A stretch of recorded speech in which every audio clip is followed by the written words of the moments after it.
نحمده ونصلي على رسوله الكريم. اعوذ بالله من الشيطان الرجيم. بسم الله الرحمن الرحیم.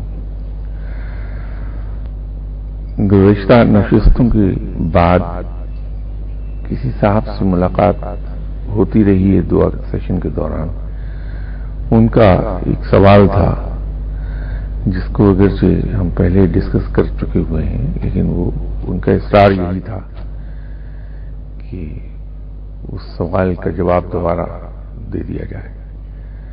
وہ ان کا سوال اس سے متعلق تھا کہ تقدیر اور تدبیر، ایک تو یہ، دوسرا ان کا کہنا یہ تھا کہ اگر رب تعالی تمام فیصلے خود کرتا ہے اور ہر انسان کی ڈیسٹنی فکسڈ ہے تو پھر یہ سزا اور جزا کیوں؟ در حقیقت جس نشست میں تقدیر اور تدبیر پر گفتگو ہوئی تھی، اس ایک پوائنٹ پر خاص طور پہ زور دیا تھا کیونکہ یہ وہ سوال ہے جو یو کے میں بھی ایک بڑی اکثریت نے مجھ سے پوچھا تھا.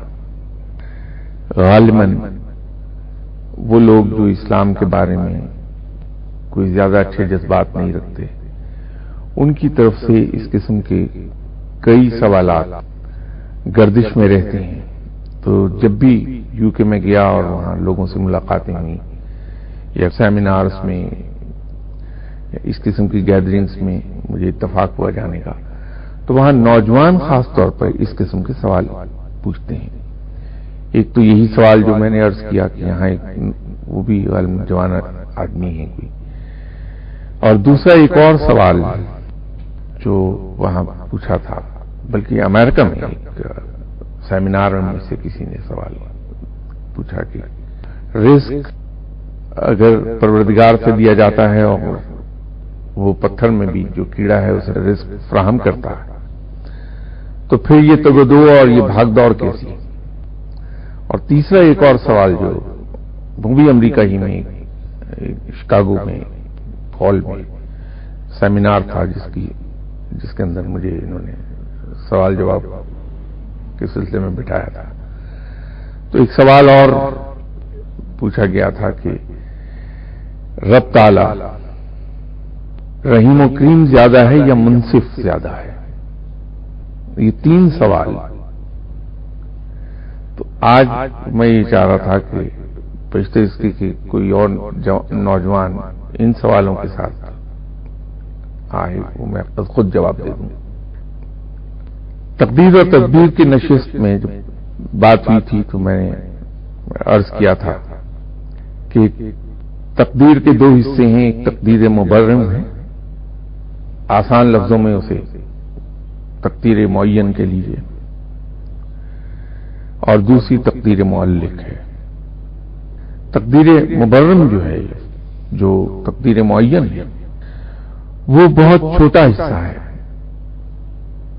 وہ 5 to 10% سے زیادہ نہیں ہے. جیسے کس انسان کو کس خاندان میں پیدا ہونا ہے، کس روح کو کس خاندان میں پیدا ہونا ہے، اس میں ہماری چوائس نہیں ہے، یہ رب تعالیٰ کی چوائس ہے. عزت اور ذلت، زندگی اور موت، اولاد، یہ تقدیر مبرم کا حصہ ہے. اس کے علاوہ جتنے معاملات ہیں اس میں پروردگار نے انسان کو dos and don'ts introduce کرا کے اپنی کتابوں کے ذریعے اور پیغمبروں، رسولوں اور نبیوں کے ذریعے انسان کو آزادی دے دی کہ وہ جو چاہے کرے. اور آزادی بھی 3 طرح کی دی. فریڈم آف تھاٹ عطا کر دی، ہم جو چاہے سوچتے رہیں، اچھا، برا، غلط، گناہ آلود، نیک، کوئی سوچ ہم سوچتے رہیں، اس پر کوئی پابندی نہیں. رب کی طرف سے کوئی فرشتہ زمین پر نہیں اترتا یہ کہنے کے لیے کہ یہ سوچے مت سوچو. فریڈم آف تھاٹ یہ ہے. اس کے بعد فریڈم آف ڈیسیژن دے دی.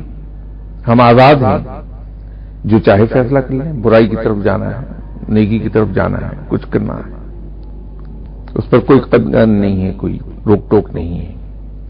اور freedom of action, freedom of action جو ہے وہ ایک حد تک کنڈیشنل ہے، لمیٹڈ ہے۔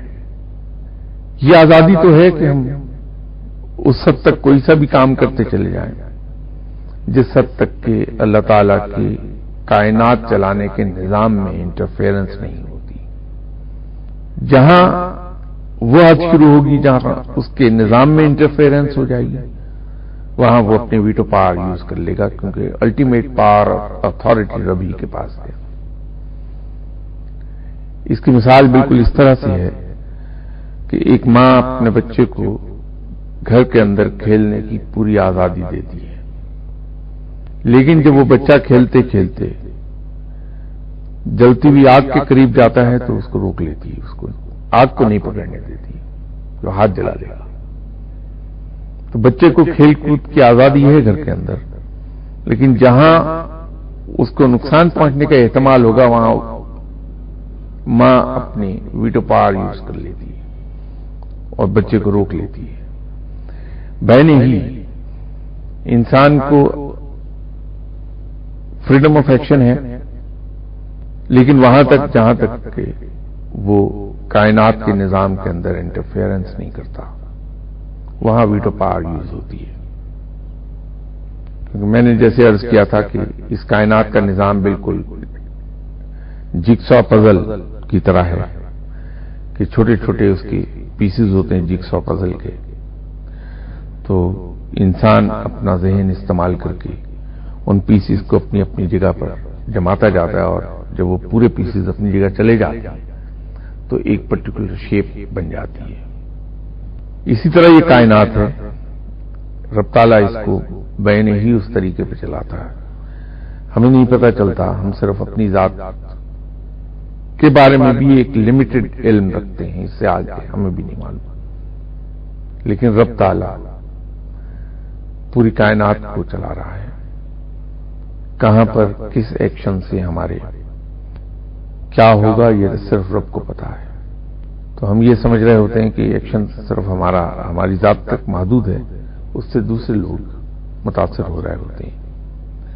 تو جہاں اس اسکیم آف میٹرز میں انٹرفیئرنس ہوگی وہاں پہ اللہ تعالیٰ ہمارا ہاتھ روک لے گا۔ تو یوں یہ لمیٹڈ فریڈم آف ایکشن ہے۔ اب جب ہمیں یہ تینوں آزادیاں حاصل ہیں اور اس کے ساتھ ساتھ پیرامیٹرز اللہ نے بیان کر دیے ہیں کہ ان پیرامیٹرز کے اندر رہ کے ہمیں زندگی گزارنا چاہیے، تو اس کا انجام بہت اچھا ہوگا، یہاں بھی اور آخرت میں بھی۔ تو جو انسان ان پیرامیٹرز کے اندر رہ کے زندگی گزارتا ہے تو اس کے انعامات سے مل جاتے ہیں، اور جب انسان ان پیرامیٹرز کو قائم نہیں رکھ پاتا، ان کو ایکسیڈ کرتا ہے، ان سے باہر نکل جاتا ہے، تو اس کی سزا ملتی ہے۔ تو فیصلہ اس سلسلے میں ہمارا ہے۔ تو یہ کہنا کہ چونکہ ہر کام اللہ کے حکم کے تحت ہوتا ہے، اگر کسی شخص نے چوری کی ہے تو معاذ اللہ یہ کہا جائے کہ اس نے اللہ کے حکم کے تحت کی ہے، اس لیے اس سے سزا کیسی، یا کسی نے قتل کیا ہے تو معاذ اللہ وہ اللہ کے حکم اور اس کی مرضی سے کیا تو سزا کیسی، یہ درست نہیں ہے۔ رب نے ہمیں چوری کرنے سے بھی منع کیا ہے، ہمیں قتل کرنے سے بھی منع کیا ہے، تو اگر وہ ایک چیز سے ہمیں منع کر رہا ہے تو اس میں اس کی مرضی کیسے ہو سکتی ہے کہ ہم وہ کام کر لیں؟ تو اس انداز میں یہ ڈیسٹنی ہماری فکس نہیں ہے، ہم اسے تھوڑا سا غلط بات کو سمجھیں۔ یہ فیصلے ہمارے اپنے ہیں، اور چونکہ آزادی ہے اسی لیے سزا اور جزا کا نظام ہے۔ اگر یہ آزادی ہمیں حاصل نہ ہو تو پھر سزا اور جزا کا نظام ہی ناانصافی ہوتا۔ آئی ہوپ کہ وہ صاحب جنہوں نے یہ مجھ سے 2-3 بار سوال پوچھا تھا وہ پھر یہاں موجود ہیں، تو ان کا ذہن اس سلسلے میں کلیئر ہو گیا ہوگا کہ یہ رب تعالیٰ کے حکم اور اس کی مرضی سے ہم قتل نہیں کرتے، چوری نہیں کرتے، یہ گناہ نہیں ہم کرتے، یہ اس نے منع کیا ہے ہمیں۔ ایک دوسرا سوال جو اکثر پوچھا جاتا رہا کہ صاحب جب رازق رب ہے اور اس نے رزق فراہم کرنے کا ذمہ لیا ہے اور پتھر میں بند کیڑے کو بھی رزق عطا کرتا ہے، تو پھر یہ بھاگ دوڑ کیسی، دوڑ دھوپ کیوں ہو رہی ہے رزق کے لیے؟ تو اس کی مثال یہ میں عرض کر دوں، کیونکہ یہ سوال مجھ سے یو کے میں اور امریکہ میں پوچھا گیا تھا، تو میرے لیے آسان تھا اس کو ایکسپلین کر دینا کہ وہ سسٹم وہاں انگریز کا ہے اور پوچھنے والی وہ نوجوان تھے۔ بات یہ ہے کہ انگلینڈ اس وقت ویلفیئر اسٹیٹ ہے صحیح معنوں میں۔ اگر ایک انسان وہاں کام نہیں کرتا، خواہ اپنی مرضی سے یا حالات کے جبر کے تحت، بغیر سوال پوچھے اسے سوشل سیکورٹی کے تحت، انکم سپورٹ کے تحت 45 پاؤنڈ پر ویک گورنمنٹ دے دیتی ہے اور اس کی ضرورت کے مطابق اس کو رہنے کو رہائش فراہم کر دیتی ہے۔ باقی اپنی ضروریات اسے ان 45 پاؤنڈ پر ویک سے پوری کرنی ہے۔ آپ تعلیم سے فارغ ہونے سے لے کے اپنی موت تک بھلے وہاں کام نہ کریں، آپ کو سوشل سیکورٹی پے کرتی چلی جائے گی، اور اپنی طبعی عمر کو پہنچ کے جب انسان رخصت ہوگا اس وقت آخری وقت تک وہ روٹی کھا رہا ہوگا۔ لیکن اگر آپ یہ چاہتے ہیں کہ پرآسائش زندگی گزار لوں، وہ جو بیئرسٹ منیمم گارنٹی ہے ضروریات کے پوری ہونے کی، اس لیول سے اوپر اٹھ کر زندگی گزار لیں آپ، تو پھر ہمیں محنت کرنا ہوگی، اور جتنی محنت ہم کرتے چلے جائیں گے اتنی ہی پرآسائش اور کمفرٹیبل لائف ہمیں ملتی چلی جائے گی۔ تو رب رزق کی گارنٹی دیتا ہے۔ آپ میں سے تقریباً سب کا ایک ایکسپیرینس ہوگا، آپ نے اپنے گرد و نواح میں، اپنے گرد و پیش میں دیکھا ہوگا کہ وہ لوگ جو بالکل کوئی کام نہیں کرتے پھر بھی زندہ رہتے ہیں، کسی نہ کسی ذریعے سے، کسی نہ کسی وسیلے سے رب تعالیٰ انہیں رزق فراہم کر رہا ہوتا ہے۔ تو وہ منیمم ضروریات کی گارنٹی جو رب نے لی ہے، وہ گارنٹی اپنی پوری کرتا ہے۔ میں ایسے بہت سے لوگوں کو جانتا ہوں ذاتی طور پر، جنہوں نے کم از کم میرے دیکھنے کی حد تک تو کبھی کام نہیں کیا، لیکن زندگی گزاری۔ رب رزق فراہم کرتا ہے، وہ رازق ہے، اس کا وعدہ بڑا سچا ہے۔ لیکن اگر ہم یہ چاہتے ہیں کہ پرآسائش زندگی گزار لیں، اپنی مرضی سے جہاں چاہے ہم خرچ کر لیں، تو اس کے لیے ہمیں محنت کرنا ہے، اور جتنی ہم محنت کرتے چلے جائیں گے اتنا رزق ہمیں ملتا چلا جائے گا۔ تو تیسرا سوال جو وہ نوجوان نے پوچھا تھا کہ رب تعالیٰ روز قیامت منصف ہوگا یا رحیم ہوگا، تو اس کا بڑا سمپل اور سادہ سا جواب ہے کہ جس وقت حساب کتاب ہو رہا ہوگا، فیصلے صادر کیے جا رہے ہوں گے، تو رب منصف کی کرسی پر بیٹھا ہوگا، بہت ناپ تول کر ہمارے اعمال پر بیسڈ فیصلہ دے دے گا، اور وہ فیصلہ کرنے کے بعد کہ آپ کے اعمال کے نتیجے میں آپ کو فلاں جگہ بھیجا جا رہا ہے، یا آپ کے اعمال کے نتیجے میں یہ جزا ہے یا یہ سزا ہے آپ کے لیے، یہاں تک وہ منصف ہے، اس میں قطعاً کوئی ناانصافی نہیں ہوگی کسی کے ساتھ، نہ کوئی فیور نہ کوئی ناانصافی۔ لیکن یہ فیصلہ کر دینے کے بعد یہ اس کا پریروگیٹو ہے کہ جسے چاہے معاف کر دے۔ تو فیصلہ کر دینے کے بعد جو فیصلہ کرے گا وہ بحیثیت رحیم و کریم کے کرے گا۔ تو یہ دونوں چیزیں بیک وقت محشر میں چل جائیں گی۔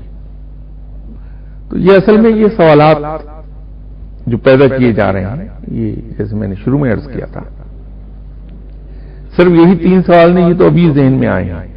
جن دنوں ہم لوگ جاتے ہیں باہر اور جا کے وہاں اپنے دفتر کے کام کاج سے فارغ ہو کے عام لوگوں میں بیٹھتے ہیں، سوشل سرکلز میں، تو ایسے بہت سے سوالات سامنے آتے ہیں اور صاف پتہ چلتا ہے کہ یہ سوالات کسی اور جگہ سے اوریجنیٹ ہوئے ہیں۔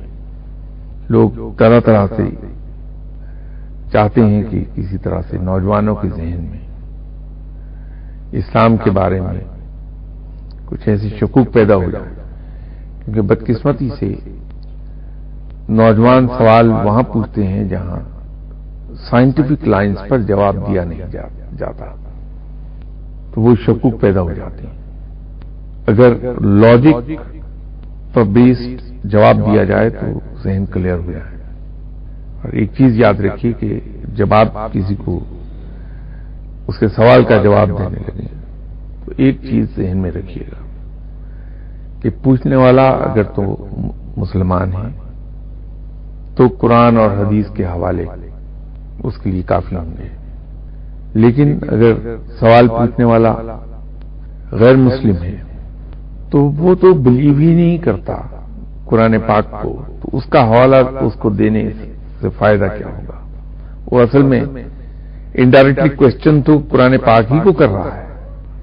تو ہم جو غلطی کرتے ہیں کہ غیر مسلم کو بھی کنونس کرنے کی کوشش کرتے ہیں قرآن پاک کے حوالے سے کہ قرآن یہ کہتا ہے، تو اسے بلیو نہیں کرتا۔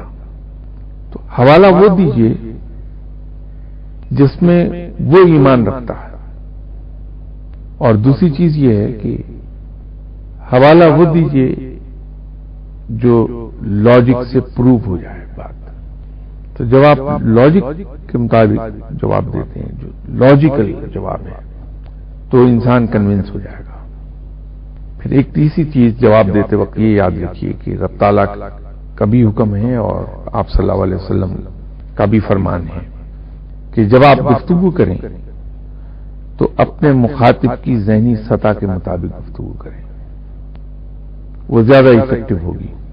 کوشش کیجئے کہ جب بھی آپ جواب دینے لگیں کسی کو، ایک تو آپ کا جواب کانفلکٹ بیسڈ نہیں ہو تاکہ ری ایکشن پیدا نہ ہونے پائے دوسرے کے دل میں۔ رب تعالیٰ نے تو فرمایا کہ لوگوں کے جھوٹے خداؤں کو برا نہ کہو تاکہ وہ تمہارے سچے خدا کو برا نہ کہیں۔ یہ تو رب کا فرمان ہے جو مالک کل ہے اور عالم الغیب ہے۔ لیکن پشتو زبان کا بھی ایک بہت اچھا خوبصورت محاورہ ہے، کہاوت کہ کسی کی بری ماں کو برا نہ کہو تاکہ وہ تمہاری اچھی ماں کو برا نہ کہے۔ تو ہم کانفلکٹ بیسڈ جواب نہ دیں، یہ فقیر کے مسلک کے خلاف ہے اور مصلحت کے خلاف ہے، سنت کے بھی خلاف ہے۔ آپ صلی اللہ علیہ وسلم نے کسی کے اعتراض کا جواب دیتے وقت اس کے ایمان، اعتقاد اور ذاتی زندگی کو نشانہ نہیں بنایا، اس کی خامی پوائنٹ آؤٹ ڈائریکٹلی نہیں کی۔ تو کانفلکٹ بیسڈ جواب نہ دیجیے بلکہ لاجیکل جواب دے دیجیے اسے، اور کوشش کیجیے کہ روزمرہ کی زندگی سے مثالیں کوٹ کر کے سمجھا دیں بات۔ دوسرا آدمی فوراً آپ کی بات کو تسلیم کر لے گا اور آپ کے قریب آئے گا۔ یہ جو فقیروں نے بغیر کسی مدد کے، بغیر مالی وسائل کے لاکھوں کی تعداد میں لوگ مسلمان کیے، اس کے پیچھے بات صرف اتنی تھی کہ انہوں نے سنت پہ عمل کیا کہ اپنی طرف سے ہر ایک کے ساتھ نیکی اور بھلائی کا سلوک کیا، اور اپنے ذاتی کردار سے، جس کو ہم کہتے ہیں پرسنل ایگزامپل سیٹ کی ہے۔ اس کے بغیر اسلام پھیلے گا نہیں جب تک کہ ہم ذاتی ایگزامپل سیٹ نہیں کر دیں گے، کیونکہ سنت یہی ہے۔ آپ صلی اللہ علیہ وسلم نے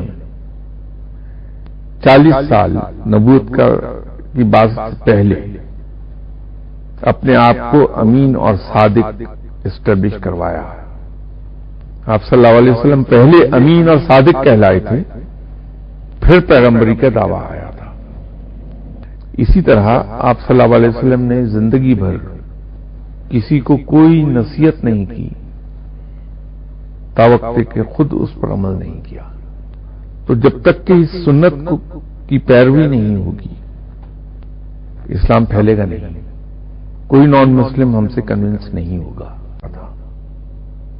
تو آپ بھی جب کسی شخص کو اسلام کے سلسلے میں کوئی جواب دیں تو یہ یاد رکھیے کہ اس کے اندر قوت پیدا ہو ہی نہیں سکتی، وہ دل میں گھر کر ہی نہیں سکتا آپ کا جواب توقع کہ اس کے اندر آپ کی پرسنل کیریکٹر، پرسنل ایگزامپل شامل نہ ہو جائے اس میں، کہ دیکھنے والا بغیر آپ کے کہے وہ اندازہ لگائے کہ جو کچھ آپ نے کہا ہے وہ آپ اپنی ذات پر آپ نے امپلیمنٹ کیا ہوا، پھر آپ کی بات دل میں گھر کر جائے گی اور پھر انداز ہوگی. اور کسی صاحب کے ذہن میں کوئی سوال ہو اس قسم کا؟ شاہ صاحب رات میں جیو کے پروگرام میں ایک عالم آن لائن پر ایک بات کی انہوں نے.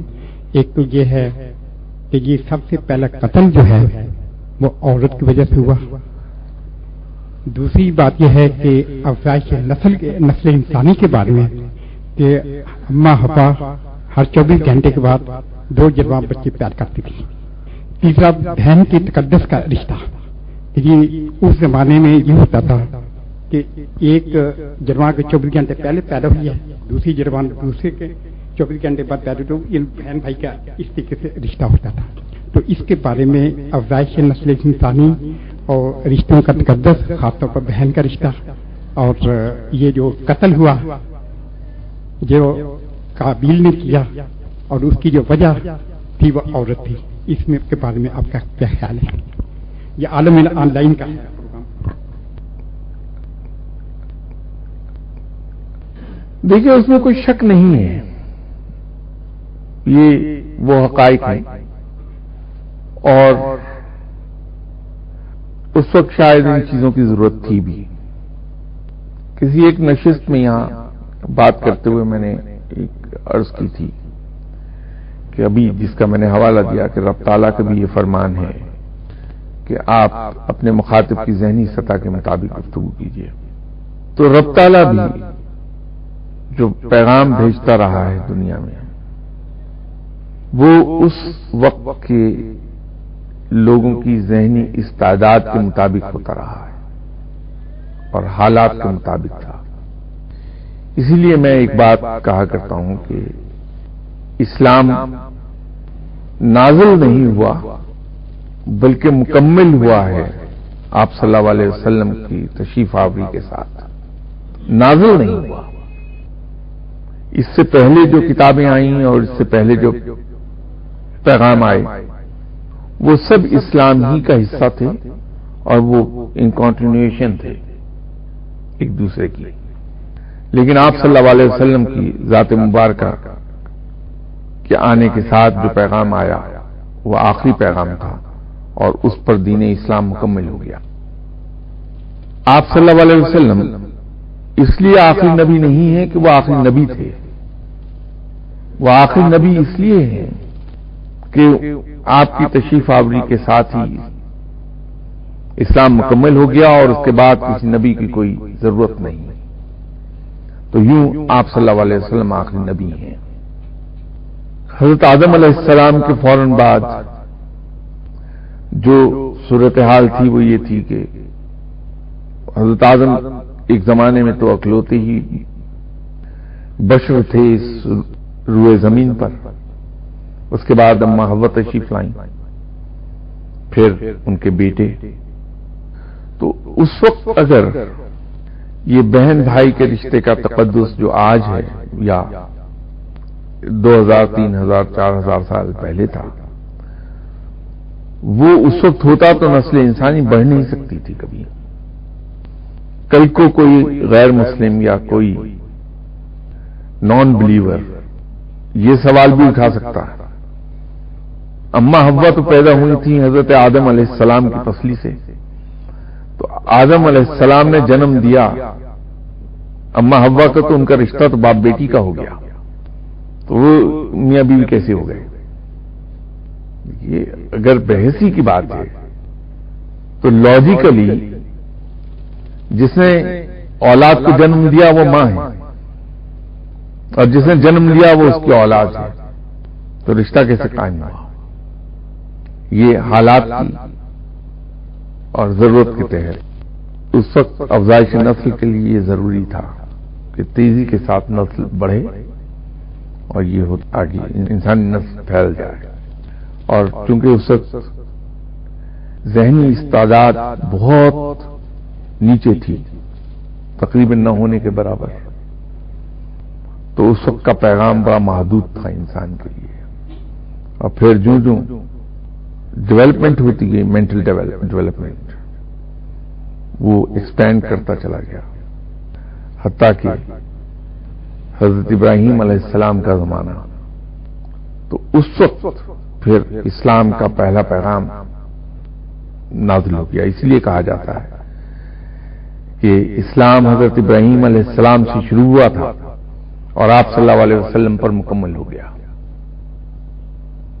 تو حضرت ابراہیم علیہ السلام کے زمانے میں آ کے انسانی ذہن کی استعداد کافی ڈیولپ ہوئی تھی، تو وہاں سے اس کا سلسلہ پھر شروع کر دیا گیا تھا۔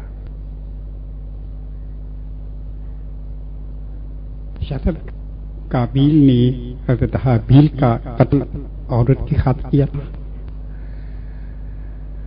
دیکھیے، کچھ چیزیں تو ایسی ہیں جو روایات سے چلتی ہیں۔ قرآن پاک کا معاملہ یہ یاد رکھیے کہ قرآن پاک کی آیات کی دو قسمیں ہیں، ایک حکمیہ ہے جس میں احکام صادر کیے گئے ہیں کہ یہ کرو اور یہ نہ کرو، محکمانہ جنہیں ہم کہتے ہیں، اور دوسرا متشابہات ہیں، وہاں پہ چیزیں اتنی کلیئر نہیں، وہ صرف پاسنگ ریمارکس کے طور پہ چیزیں بیان کی گئی ہیں۔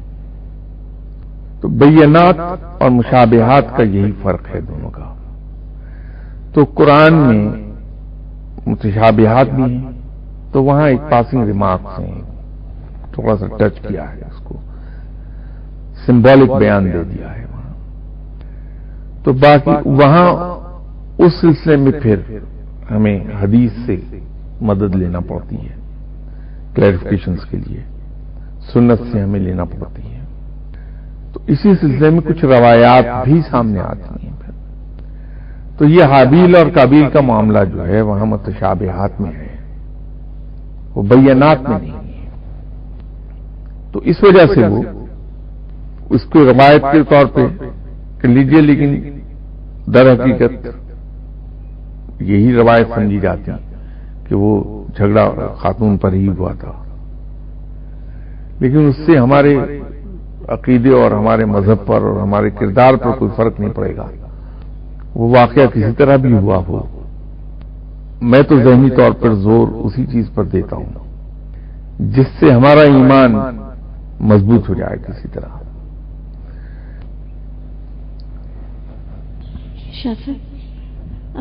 انسان کی زندگی اور موت کا ٹائم اس کے پیدا ہونے سے پہلے لکھ دیا جاتا ہے، موت کا ٹائم بھی، تو پھر خودکشی حرام کیسے ہے؟ انسان کا وہ ٹائم نہیں لکھا ہوتا موت کا، یا بندہ اپنے ٹائم سے پہلے مر جاتا ہے؟ انسان اپنی کوشش سے وقت سے پہلے مرتا ہو تو پھر آپ کو اکثر و بیشتر ایسے واقعات سے واسطہ نہ پڑے کہ بہت کامیاب کوشش کی بندے نے، بہت ہی جس میں ناکامی کا کوئی امکان نہیں تھا، اس میں بھی انسان کی جان بچ گئی۔ یہ حرام اس لیے ہے خودکشی، میں ابھی تھوڑی دیر پہلے یہ عرض کر چکا کہ جہاں اللہ تعالی کے نظام چلانے کے اندر ہم انٹرفیئر کرنے لگتے ہیں، جو اس نے نظام سیٹ کیا ہے، وہاں وہ ویٹو پاور یوز کرتا۔ تو اللہ نے جب ایک چیز مقرر کر دی، بلکہ 3 چیزیں مقرر کر دی موت کے معاملے میں، موت کا وقت، موت کی جگہ اور موت کا طریقہ۔ جب یہ تینوں چیزیں مقرر ہو گئیں تو ہم اپنی طرف سے اس کے اندر اگر تبدیلی لانے کی کوشش کریں گے تو قابل گرفت ہوگی وہ بات۔ اللہ کامیاب تو نہیں ہونے دے گا، وقت سے پہلے تو نہیں مرنے دے گا، لیکن ہم تو ضرور انٹرفیئرنس کے مجرم ہو گئے۔ تو اس کو منع کرنے کے لیے اللہ تعالی نے خودکشی کو حرام قرار دیا ہے۔ موت کی اس کی خودکشی سے ہے، تو پھر اس کو سزا اس چیز کی کیسے؟ دیکھیے، اللہ نے ایک طریقہ مقرر کیا، ایک وقت مقرر کیا اور ایک مقام مقرر کیا، تینوں مقام مقرر کر دیے۔ ہم اپنے ہاتھ سے اس کو تبدیل کرنے کی کوشش کیوں کریں کہ زہر کھا کے مرنے کی کوشش کریں؟ ہم اپنی طبعی عمر پوری ہونے کا انتظار کیوں نہ کریں؟ جب ہم خود دخل اندازی کرتے ہیں، اس میں اپنی مرضی ہم نے اختیار کی نا۔ اب آپ کو یا مجھے یا کسی اور کو نہیں معلوم کہ ہمارا موت کا طریقہ کیا ہے، موت کا مقام کیا ہے اور موت کا وقت کیا ہے۔ ہم نے تو سرکشی کی اللہ کے احکامات سے اور اپنے آپ کو مارنے کی کوشش کی، اور نتیجہ یہ ہوا کہ یا تو بچ گئے اگر وہ وقت مقررہ نہیں تھا، اور اگر کہیں وہ وقت مقررہ اس کے ساتھ کلک کر گیا تو موت واقع ہو گئی خودکشی سے۔ لیکن اس میں سرکشی ہماری داخل ہو گئی۔ یہ بالکل ایسا ہے کہ اس کی ایک مثال آپ کو دی جا سکتی ہے کہ ایک شخص کی فرض کر لیجئے کہ پھانسی کی سزا ہے کہ صاحب 1 نومبر صبح 4 بجے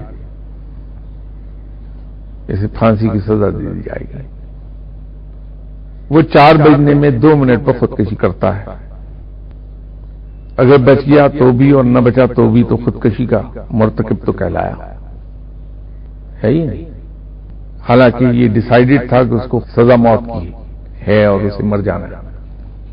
یہ اس لیے وہ مرتکب کہلائے گا خودکشی کا کہ اس نے وہ طریقہ جو مقرر تھا اس کو سزا کا، اس سے ہٹ کر خود تجویز کیا کہ میں خودکشی کر کے مر جاؤں۔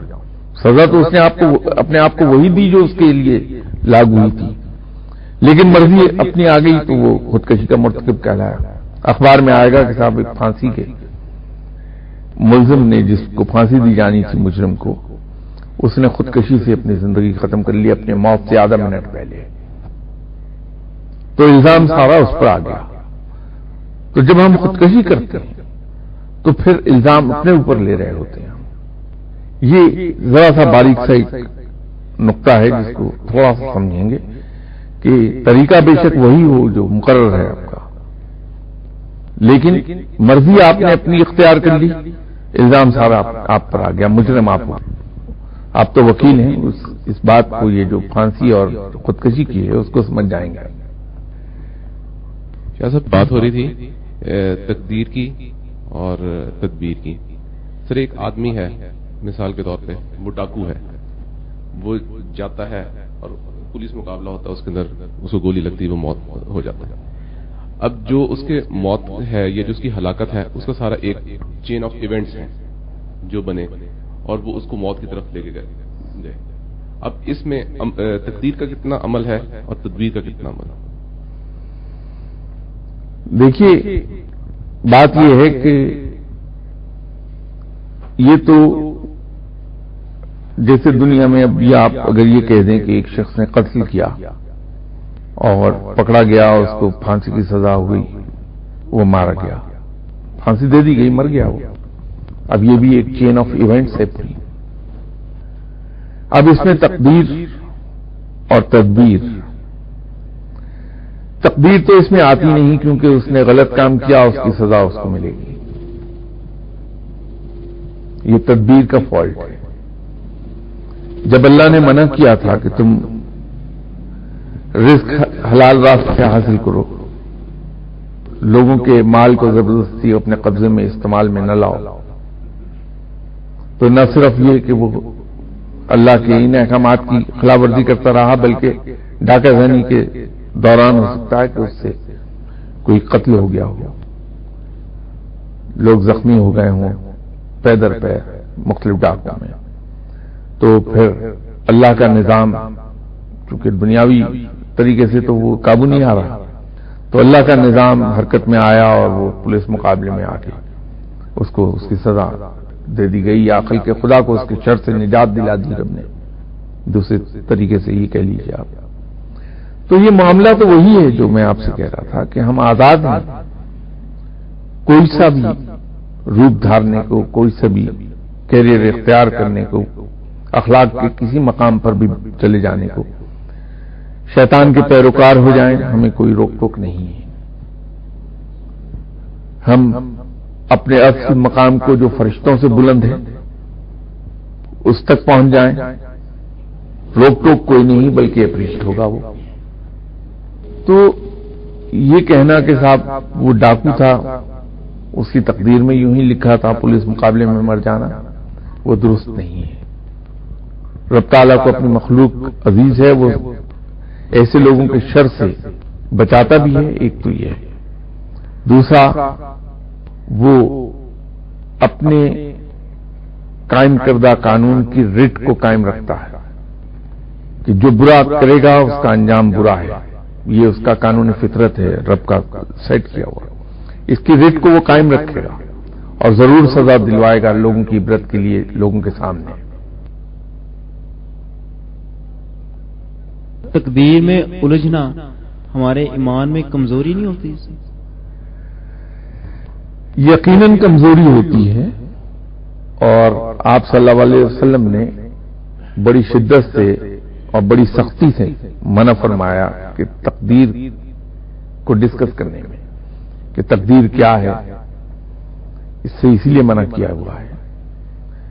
لیکن یہ ایک پہلو ہے اس کا. دوسرا پہلو یہ ہے کہ اگر آپ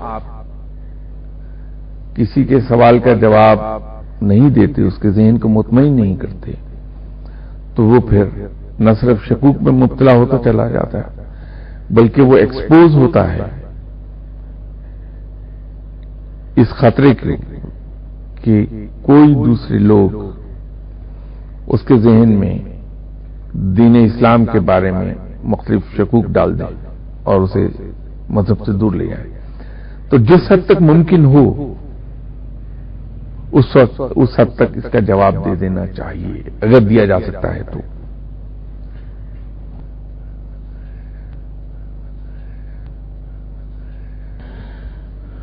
اچھا سر، وہ ابھی حضرت آدم علیہ السلام کا ذکر ہوا تھا، تو اس میں ایک سوال یہ ہے کہ ایک سائنس کے کچھ نظریات ہیں انسان کی ارتقاء کے بارے میں کہ ہومو ایریکٹس تھا اور پھر وہ ہومو سیپینس بنا اور یہ اس کی پھر وہ بھی ملے.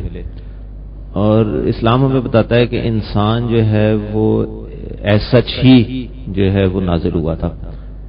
تو ان دونوں کو جو سائنسی شواہد ہیں ان کو اور اس کو جو ہے ہم کیسے آپس میں کو ریلیٹ کر سکتے ہیں؟ دیکھیے، رب نے ایک بات یہ کہی کہ ہم نے یہ چاند، سورج اور ستارے پیدا کیے جو اپنے اپنے مقررہ راستوں پر گردش کرتے ہیں، چلتے رہتے ہیں. کیونکہ یہ الفاظ تھوڑے سے میرے کو اپنے ہیں، اس کا مفہوم یہی ہے. سائنس آج اس نتیجے پر پہنچی، لیکن اس نتیجے پہ آج پہنچنے سے پہلے سائنس نے کتنی تھیوریز اسٹیبلش کی اور انہیں نیگیٹ کر دیا. بعد میں بات پھر وہیں چلی آئے گی کہ جو جو انسانی ذہن کی ارتقاء ہو رہی ہے، جو جو انسان کا علم بڑھ رہا ہے، وہ اسرار کائنات کو وہ پاتا چلا جا رہا ہے. اسی طرح انسانی جسم کی ارتقاء کے بارے میں، اس کی ہیومن بایولوجیکل ایولیوشن جو ہے اس کے بارے میں بھی تھیوری اب چینج ہونا شروع ہو گئی. وہ ڈارون کی تھیوری ایک زمانے میں بہت پاپولر ہوئی، وہ آٹومیٹیکلی اب نیگیٹ ہونا شروع ہو گئی ہے۔ ہم تو اس عالم الغیب اور اس خالق کی بات کو درست مانتے ہیں جس نے یہ تمام گورکھ دھندا تخلیق کیا۔ سائنس کے نامکمل ہونے کا سب سے بڑا ثبوت یہی ہے کہ زمین کی شکل کے بارے میں کتنی تھیوریز آئیں اور اب آ کے انہوں نے کہا کہ نہیں صاحب یہ تو نارنجی کی شکل کی ہے۔ پھر اس کی گردش کے بارے میں کتنا کچھ آیا۔ ایک تھیوری یہ رہی کہ صاحب سورج زمین کے گرد گھومتا ہے، پھر یہ آیا کہ نہیں صاحب سورج تو اپنی جگہ ساکن ہے، زمین اس کے گرد گھومتی ہے۔ پھر یہ آ گیا کہ زمین سورج کے گرد بھی گھومتی ہے اور اپنے محور کے گرد بھی گھومتی ہے۔ اب لیٹسٹ یہ آ گیا کہ نہیں، یہ جتنے پلینٹ ہیں یہ سب اپنی اپنی جگہ اپنے اپنے آربٹ میں گردش میں ہیں اور اس کی ایک خاص ترتیب ہے۔ ٹھیک، تو اس سے اندازہ لگا لیجئے کہ سائنس علم جس کو ہم اتنا آتھینٹک جانتے ہیں یہ کس قدر نامکمل ہے اور ابھی یہ کتنی اپنی ابتدائی شکل میں ہے۔ تو یہ آہستہ آہستہ سائنس یہاں بھی آ پہنچے گی کہ انسان اسی شکل میں پیدا ہوا تھا، صرف قد کاٹ میں فرق تھا کہ قد لمبے تھے، عمریں طویل تھیں، لیکن وہ انوائرمنٹل ایفیکٹ تھا سارا۔ تو انوائرمنٹل چینجز سے ہماری عمر بھی کم ہوئی اور ہمارے قد کاٹ بھی کم ہونے شروع ہو گئے، لیکن شکل یہی تھی پیدائش سے لے کے آج تک۔ اس کو بھی تسلیم کر لے گی سائنس۔